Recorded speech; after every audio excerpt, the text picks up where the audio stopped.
It has been over 2 weeks since the end of Washington's legislative session, a fast-moving 60 days that resulted in 267 bills passing the legislature. We started this session examining the legislative process by tracking 2 bills related to the topic of tech for teens.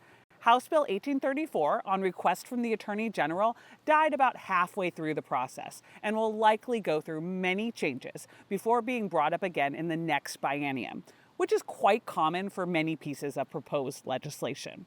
House Bill 2225, regulating AI Companion Chatbots and on request from the governor's office, did make it through the legislative process.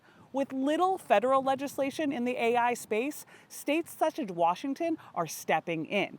But at the same time, lawmakers are cautious about creating a patchwork of laws across the country that could possibly slow innovation and get held up in the courts. Because of that, a major focus of House Bill 2225 was defining exactly what is and what is not an AI companion chatbot.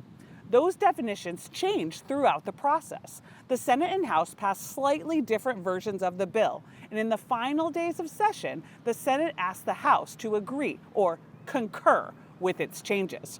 Civics fact: bills must be passed with exactly the same language and not a comma's difference out of both the House and the Senate before making it to the governor. The House will concur in the Senate amendments to engrossed substitute House Bill 2225. Hearing no objections, so ordered. The House did concur to the Senate's changes before session adjourned at around 8:30 p.m. on March 12th, when gavels came down in both chambers, marking the end of a hectic short session. Adjourn, side we die. From there, the focus shifted to the governor's desk. Another civics fact: all bills that have passed both chambers must be reviewed by the governor before becoming law. For bills passed in the final 5 days of session, the governor has up to 20 days, not counting Sundays, to act. He can sign the bill into law, veto entire sections, veto the full bill, or take no action, allowing it to become law without his signature. House Bill 2225 was signed into law as delivered on March 24th when Governor Ferguson held the bill signing ceremony in the conference room at the Capitol.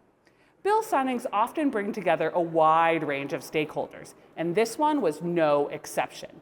It's a challenge to get a bill like this all the way across the finish line. So I'm grateful for everybody who was involved in this legislation, especially families. We know there are families here who are directly impacted. Those in attendance included members of the public, the bill's prime sponsor, the governor's policy advisor, and a lobbyist representing TechNet, whose members include technology companies, from small tech startups to Amazon and Meta.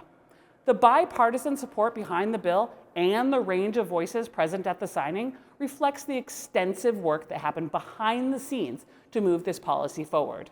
The law will take effect on January 1st, 2027, but this is not the end of the conversation.